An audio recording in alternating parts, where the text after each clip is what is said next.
2 mornings in a row, same scale, same spot on the floor, same time, before anything to eat or drink. Tuesday it gives you a number, Wednesday it gives you 4 pounds more. You did not eat 4 pounds of fat overnight. Nobody could. And yet the scale isn't broken, it is working exactly as designed. Here's what almost nobody gets told about that machine. A scale has no idea what it's weighing. It reports one number for everything inside you at once: bone, muscle, organs, fat, the water inside every cell, the food still moving through you, the coffee you drank an hour ago, all of it added together in a single figure. The question you're asking it is, how much fat am I carrying? The question it answers is, how heavy is this whole object right now? Those are not the same question, and they come apart much faster than most people realize. So let's separate them. Inside you, there are two systems changing at completely different speeds, and the scale reports their sum without telling you which is which. The first system is fat mass. Fat is stored energy, and storing or releasing it takes an energy surplus or an energy shortfall. That process is slow. Even a substantial daily shortfall moves fat by a few dozen grams, not kilos, grams. Put a number on it. Say you're running a shortfall of 500 calories a day, a real one, the kind that takes attention to maintain. Body fat stores somewhere around 7 to 8,000 calories per kilogram. Divide one by the other and you get roughly 65 grams of fat per day. 65 grams, that is the entire daily budget of the slow system. It weighs less than a small apple. The second system is everything else, mostly water plus whatever is currently passing through you. It doesn't need a surplus of anything. It moves hour by hour and it can move a lot. Your body is roughly 60% water. Even a small percentage shift in something that large is heavier than anything fats can do in a day. That's the whole story. Everything that follows is the detail. Start with the biggest lever, and it isn't the one people expect. It's a carbohydrate called glycogen. Your body keeps a short term fuel reserve in your liver and your muscles. Not much, a few hundred grams in total. But glycogen doesn't sit there dry. Each gram is stored bound to water, roughly 3 grams of water per gram of glycogen. That 3 to 1 figure deserves a note. Nobody has ever weighed the water attached to a glycogen molecule directly. It's inferred from how total body water moves when those stores fill and empty, and under controlled conditions it lands close to 3 to 1. With a lot of fluid on board, the relationship gets looser than that. That water isn't incidental. Glycogen is a large branched molecule stored inside your cells in the fluid they contain. Water follows it in for the same reason water follows salt. The cell holds its internal concentration where it belongs. Put more glycogen in and the cell takes on water to match. Run that arithmetic. Fill those stores and you're carrying the glycogen plus 3 times its weight in water. Empty them and all of that leaves with it.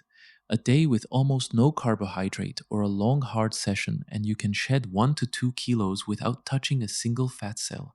Eat a large plate of pasta the next evening and it comes straight back. That's what a low carb diet's famous first week actually is.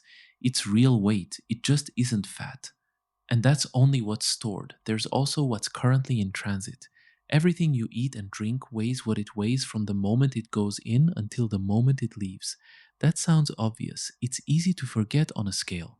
A large dinner plus what you drank with it can sit at a kilo or more, and it stays with you until it's been digested, absorbed, and the remainder excreted.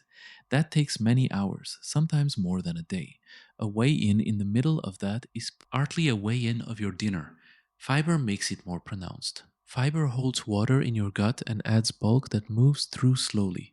A day with a lot of vegetables can leave you measurably heavier the next morning, purely because more material is still in transit. None of that is a change in you, it's a change in what you're currently carrying. But one ingredient in that meal does something different. It doesn't just pass through. It changes how much water your body holds onto. Sodium, salt.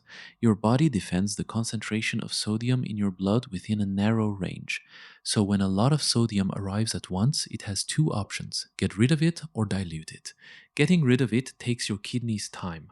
Diluting it is immediate. Your body holds onto water to keep the concentration where it belongs. That water has to go somewhere, and it goes into the space around your cells. You feel it as puffiness in your hands or face. The scale reads it as weight. A single salty restaurant meal can do this, so can a takeaway, a processed dinner, anything where sodium is high, and the effect shows up the next morning rather than the same evening. Then your kidneys catch up over a day or two and it drains away on its own. So far, everything has been about something you ate or drank. The last one isn't about food at all. If you menstruate, your hormonal cycle shifts how much water you retain across the month. Progesterone climbs after ovulation and water retention climbs with it. Most measurements put the typical swing somewhere between half a kilo and a kilo and a half, 1 to 3 pounds, with some people well above that. It resolves on its own once the period starts, which means a comparison between two mornings in different phases of the cycle isn't comparing the same thing. Then there's cortisol. Cortisol goes up with physical stress, psychological stress, and short sleep. And cortisol pushes your body toward holding sodium, which, as we just established, means holding water. This one deserves a caveat the others don't. The mechanism is well established. How much it actually moves the number on a given morning is not. It's plausible, it's frequently reported, and it is much harder to measure cleanly than the others. Treat it as a real effect of uncertain size rather than a settled quantity.